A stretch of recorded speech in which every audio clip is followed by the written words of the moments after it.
24 कुंडिया महायज्ञ को लेकर की जा रही है भव्य तैयारी। मीडिया के माध्यम से दी जानकारी। पूर्णिया में आगामी 29 अप्रैल से 2 मई तक लालगंज महादेव नगर 3640 क्षेत्र में 24 कुंडिया देव विस्तार गायत्री महायज्ञ का भव्य आयोजन होने वाला है। गायत्री महायज्ञ को लेकर आयोजकों के द्वारा भव्य तैयारी की जा रही है। महायज्ञ की तैयारी को लेकर गायत्री परिवार के सदस्य प्रदीप कुमार पांडे ने कहा कि पूर्णिया के लालगंज में आने वाले 29 अप्रैल से 24 कुंडिया गायत्री महायज्ञ का भव्य आयोजन होने जा रहा है। महायज्ञ का आयोजन शहर से दूर भीड़ भाड़ वाले इलाके को छोड़कर सुदूर गांव में किया गया है।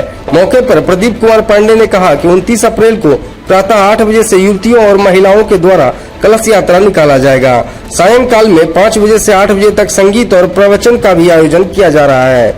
आगे उन्होंने कहा कि 29 अप्रैल से 2 मई तक होने वाले 24 कुंडिया गायत्री महायज्ञ में विभिन्न प्रकार के पवित्र संस्कार के कार्य भी किए जाएंगे। आप भी देखिए उन्होंने इस महायज्ञ को लेकर क्या कुछ कहा।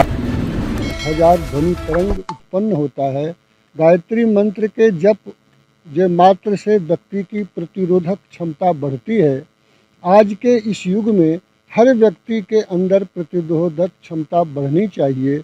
हम प्रार्थना करते हैं आप भी गायत्री मंत्र धर्म के भाव से न विज्ञान की दृष्टि से गायत्री मंत्र को अपनाएं और अपने अंदर की प्रतिरोधक क्षमता को बढ़ाएं।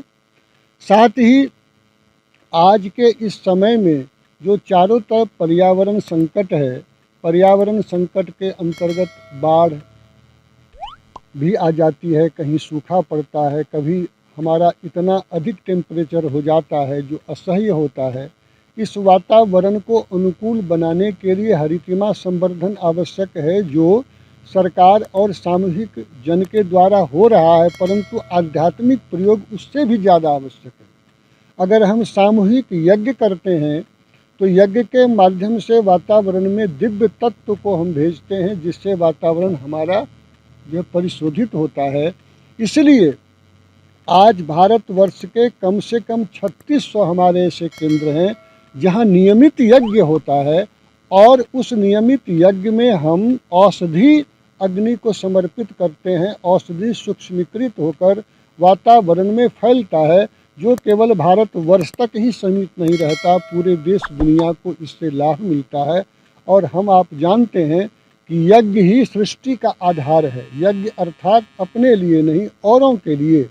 तो यज्ञ का जो एक बाह्य स्वरूप कुंड के माध्यम से हवन इत्यादि हम आप देखते हैं, वो भी करते हैं। 24 कुंड का यहाँ यज्ञ होगा। इस यज्ञ में सभी सम्मिलित हो सकते हैं, साधक स्तर के लोग भी सम्मिलित होंगे, जिन्होंने कई सालों तक नियमित उपासना करी है, आहार संयम रहा है, मंत्र लेखन का क्रम उन्होंने संपन्न किया है। इसके साधकों के द्वारा यज्ञ की आहुति दी जाएगी, और यज्ञ को संपन्न कराने के लिए आचार्य स्तर के विद्वान शांति कुंज हरिद्वार से यहाँ पर पधारेंगे। कार्यक्रम का रूपरेखा हाँ, 29 तारीख को हमारा कार्यक्रम सदगुरु ज्ञान गंगा सदग्रंथ शोभा यात्रा कलश यात्रा से होगा।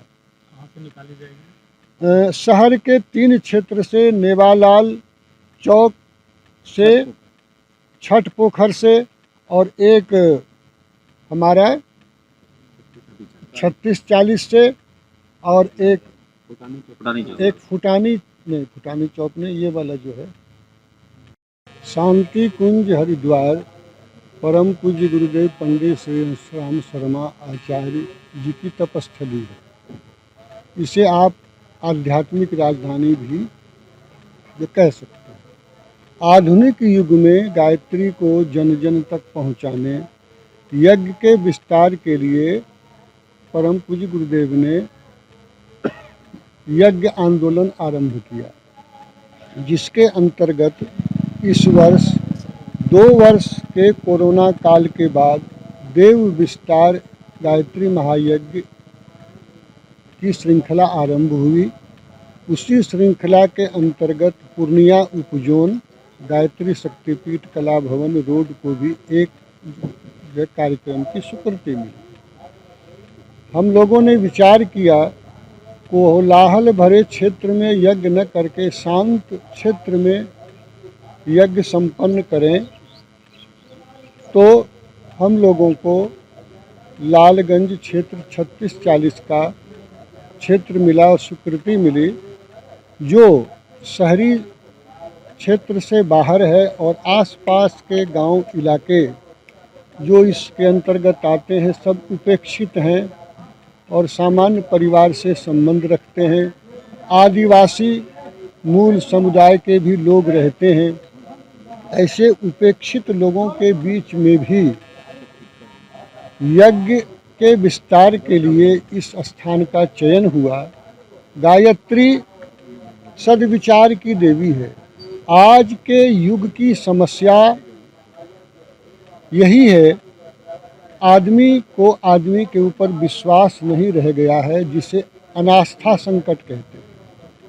अनास्था संकट को दूर करने के लिए, आस्था को बदलने के लिए गायत्री मंत्र की सामूहिक उपासना होनी चाहिए, क्योंकि गायत्री महामंत्र में सबके लिए सद्बुद्धि की प्रार्थना है। व्यक्तिगत उपासना से ज़्यादा सामूहिक उपासना का लाभ मिलता है।